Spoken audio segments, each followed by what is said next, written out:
बिस्मिल्लाहिर्रहमानिर्रहीम अस्सलाम वालेकुम वरहमतुल्लाहि वबरकातुहू। उम्मीद और दुआ है कि इंशाल्लाह आप खैर वाफियत से होंगे। चैम्पियंस ट्रॉफ़ी 2025 जिसका इनेकाद पाकिस्तान में होना है और फाइनली होस्ट टीम जो है उसने अपने स्क्वाड का ऐलान कर दिया है। और as usual Pakistan cricket board और सिलेक्शन कमेटी जो है वो आपको कोई ना कोई सरप्राइजेस तो ज़ाहिर है उन्होंने देने थे। तो कुछ एंट्रीज इस स्क्वाड में ऐसी हैं जो कि मुझे मैं सरप्राइज़ नहीं हुआ, लेकिन ये है कि वो कहीं भी ना मीडिया पे थी ना सोशल मीडिया पे, और अचानक उनकी एंट्री जो है वो वनडे टीम में हो गई है। तो there are questions around that. बहरहाल इसका थोड़ा सा एनालिसिस करते हैं स्क्वाड का, और उन एंट्रीज़ को जो पैराशूट के ज़रिए आई हैं उनके ऊपर भी थोड़ी सी बात करेंगे, या जो हमारी समझ में नहीं आती एटलीस्ट। सबसे पहले तो बड़े अफसोस की बात है कि अनफॉर्चुनेटली साइम अयूब जो है वो स्क्वाड का हिस्सा नहीं बन सके, और स्पेशली उस वक्त जबकि वो बड़ी फॉर्म में थे, इस फॉर्मेट के अंदर वो बड़ा अच्छा परफॉर्म कर रहे थे। इस बड़े इवेंट में उनका मौजूद होना इसको काफ़ी एक्साइटिंग बना सकता था हमारे टूर्नामेंट को। तो साइम अयूब की जगह फिर बहुत सारे नाम जो हैं वो गर्दिश में थे, लेकिन ऐसे लगता है कि जो सेकंड ओपनर ऑप्शन पीसीबी ने सिलेक्ट और या इसमें सिलेक्शन में जिसको एंटर किया है वो उस्मान खान हैं, विकेट कीपर बैट्समैन है। और ये एक बहुत बड़ा सवालिया निशान है कि उस्मान खान की क्या ओडीआई स्क्वाड में जगह भी बनती है या नहीं, क्योंकि वो T20 में और उसमें भी ख़ास तौर पे लीग्स में तो रन्स करते हैं, इसके अलावा उनकी कोई ऐसा परफॉर्मेंस नज़र नहीं आती है। और मैं बड़ा सरप्राइज़ हूँगा अगर वो पाकिस्तान की इन फ्लैट पिचेस सपोजिटली जो कि हो सकता है बनने जा रही हों चैम्पियंस ट्रॉफ़ी के लिए, यहाँ पे कोई बहुत अच्छा परफॉर्म कर सकें, क्योंकि स्टाइलिश भी नहीं है और मतलब टेक्निकली हो सकता है इनके बहुत सारे फ्लॉज जो हैं वो बड़ी टीमों के साथ जब खेलें थोड़े से लंबे फॉर्मेट में तो वो एक्सपोज हो जाएं। अलबत्ता दूसरी ऑप्शन जो है हो सकता है कि पीसीबी सोच रहा हो कि बाबर आजम को फ़खर जमान के साथ ओपनिंग करवाई जाए। बहरहाल हमारा ओपनिंग का जो मसला है वो इस चैम्पियंस ट्रॉफ़ी में मुझे लगता है कि वाकई एक मसला बनने वाला है, क्योंकि फ़खर जमान भी अगर आपको याद हो तो एशिया कप 2023 के अंदर उनको आउट ऑफ फॉर्म होने की वजह से अब्दुल्ला शफीक से रिप्लेस करना पड़ा, और फिर इसी तरह वर्ल्ड कप के अंदर भी वो पहले कोई मैचेस नहीं खेल पाए और इवेंचुअली फिर उन्हें दोबारा लाना पड़ा, और फिर उन्होंने एक अच्छी इनिंग्स जो है न्यूजीलैंड के ख़िलाफ़ खेल ली। तो उनकी भी कंसिस्टेंसी जो है वो क्वेश्चनेबल रही है। बहरहाल इससे आगे चलते हैं। नंबर 3 पे बाबर आजम शायद बैटिंग करें, अगर वो ओपनिंग नहीं करेंगे। नंबर 4 पे मोहम्मद रिजवान होंगे। उसके बाद 5 और 6 की पोजीशन में से एक पोजीशन पे तो खेलेंगे सलमान अली आगा, और इन्होंने ज़ाहिर एक तो वाइस कैप्टन है, और दूसरी ये बात है कि इन्होंने कम से कम जो रिसेंट ओडीआई सीरीज़ पाकिस्तान ने जिम्बाब्वे और साउथ अफ्रीका में मैचेस खेले हैं उसके अंदर इन्होंने बॉलिंग की है, और अपनी बॉलिंग से और कुछ हद तक कुछ मैचेस में इन्होंने लोअर मिडल ऑर्डर में बैटिंग भी अच्छी की है। तो ये तो एक हो गए, लेकिन बाकी जो ऑप्शंस हैं पाकिस्तान की बैटिंग लाइनअप में उसमें कामरान गुलाम है। 100 इन्होंने किया अपने टेस्ट डेब्यूट पे, एक इन्होंने अच्छी 50 की थी साउथ अफ्रीका में, उसके अलावा कोई ज़्यादा अपना मार्क नहीं छोड़ सके, हालांकि डोमेस्टिक में बहुत अच्छे परफॉर्मर हैं बेसिकली।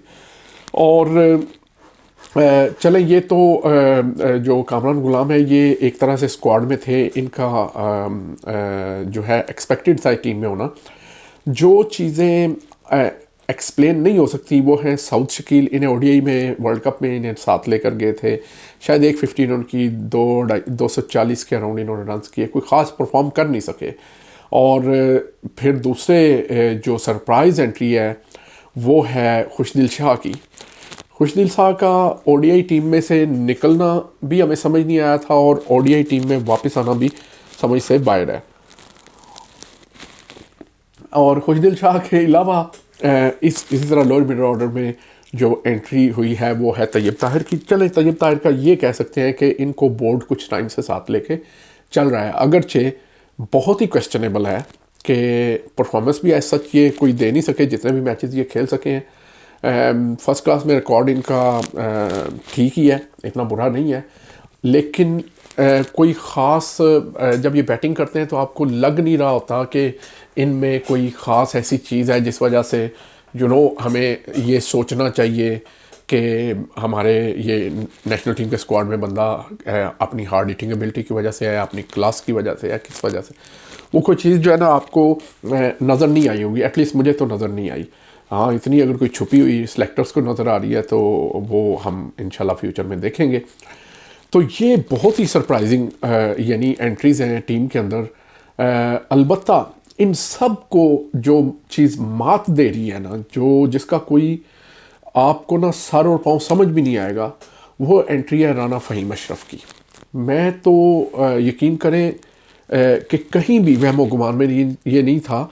हम तो भूल ही गए हुए थे कि हमें ओडीआई टीम के अंदर या किसी भी टीम के अंदर फास्ट बॉलिंग ऑलराउंडर चाहिए भी, क्योंकि अपेरेंटली हमारे पास है ही कोई नहीं।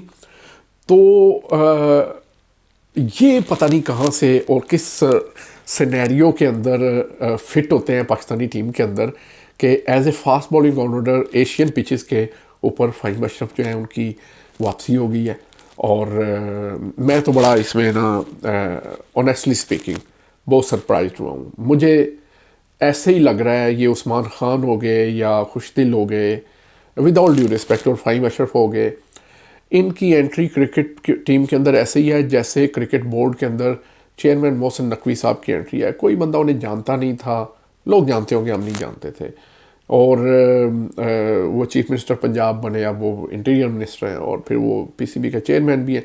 तो उसी तरह से इन्होंने जिस तरह से वो खुद आए ऊपर से, उसी तरह से इन्होंने वर्ल्ड कप T20 के अंदर ऊपर से इमाद वसीम, उस्मान खान और मोहम्मद आमिर को डाला। अब उस्मान खान उसमें से सिर्फ रह गए हैं। तो अब ये राना फ़हीम अशरफ और खुशदिल बेचारे आ गए। परफॉर्म इनसे ना पहले कभी हुआ है और ना अब होगा। हो जाए अल्लाह करे, क्योंकि हम तो टीम को सपोर्ट करेंगे। अलबत्ता फास्ट बॉलिंग स्क्वाड हमारा as expected, the only thing मतलब इस टीम के अंदर जो एक्सपेक्टेड चीज़ें थी ना कि ये ऐसे होगा, उसमें बाबर आजम, फ़खर जमान, मोहम्मद रिजवान, 3 ये और 4 फास्ट बॉलर नसीम शाह, शाहीन शाह और मोहम्मद हसनैन और हारिस रऊफ थे। इसके अलावा बाकी सब जो है ना वो ऊपर से था कि कहीं ना कहीं से आएंगे। इवन जो स्पिन बॉलर हमने रेगुलर रखे हैं, अबरार अहमद, आखिरी टाइम तक ये था कि कहीं शादाब तो नहीं आ रहे, कहीं शादाब तो नहीं वापस आ रहे। तो ये हमारा जो टीम की सिलेक्शन है, जिसका क्राइटेरिया समझ नहीं आ रहा हमें कि क्या रखा गया है, किस परफॉर्मेंस की बेस पे कौन इस टीम में आया है और कौन किस परफॉर्मेंस की बेस पे जो है ड्रॉप हुआ है। अलबत्ता इतनी भी बुरी नहीं लगती टीम। ये बहुत ज़्यादा डिपेंड करता है कि हम प्लेइंग कंडीशंस क्या देते हैं, उसके ऊपर ये कैसे ये लोग परफॉर्म करेंगे। बहरहाल मैं ये कहता हूँ कि मिडल ऑर्डर का तो हमेशा से मसला रहा ही था, लेकिन ओपनिंग का इतना भी काल नहीं कि हमने एक ओपनर, एक रेगुलर ओपनर के साथ हम जा रहे हैं। इमामुल हक ने बहुत अच्छा ओडीआईज़ में परफॉर्म किया हुआ है, लोग पसंद करें या ना करें। इसके अलावा शान मसूद की पहले बात हो रही थी, शायद वो कंसिस्टेंट नहीं है इंटरनेशनल लेवल पे, इसलिए उनको कंसिडर ना किया गया हो लास्ट मिनट पे। अगर ऐसे ही ओपनर डालना था जो कि जिसका आपको पता ही नहीं वो कैसे परफॉर्म करेगा, तो डोमेस्टिक में हमारे पास लड़के मौजूद हैं, जैसे अमाद बिन यूसुफ हो गए, मोहम्मद हरैरा हो गए, ये ओडीआई के अंदर तो ये खेल सकते हैं। इनको भी चांस दिया जा सकता था इस सीरीज़ में, नॉट नेसेसरली। जो पिछली 2 सीरीज़ हम खेलते आ रहे हैं साउथ अफ्रीका और जिम्बाब्वे से, वहाँ पे चांस दिया जा सकता। तो मेरा ख्याल है कि we are missing a point here. और एक और चीज़ मैं लाजमी क्वेश्चन करूँगा कि हसीबुल्लाह खान तो सुना है अनफिट है, लेकिन उस्मान खान को प्रेफर किया गया है रोहेल नज़ीर के ऊपर, जो कि एक काफ़ी अरसे से हमारे डोमेस्टिक में और लिस्ट शाहीन्स में और ए टीम के अंदर नज़र आ रहे हैं। तो ये इस तरह की अगर हम ज़्यादतियाँ करेंगे तो बहुत सारे लोगों का डोमेस्टिक क्रिकेट से एतमाद ही उठ जाएगा कि पैराशूटर्स अंदर आ जाते हैं और जो लोग मुसलसल क्रिकेट खेल रहे हैं और अच्छी क्रिकेट खेल रहे हैं उनको उस वक्त चांस मिलता है जब ये पैराशूटर्स जो हैं ये टोटली कम्प्लीटली फेल हो जाते हैं। तो सिलेक्शन के ऊपर बहुत सारे क्वेश्चंस हैं। विद दैट सेड,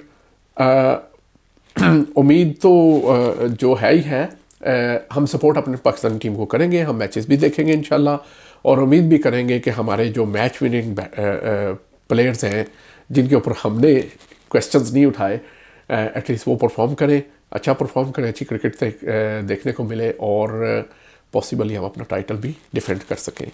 इसके साथ ही हमें इजाज़त दीजिए। अपना अपने अज़ीज़ वक़ार अहले खाना का ख्याल रखें। अल्लाह हाफिज़।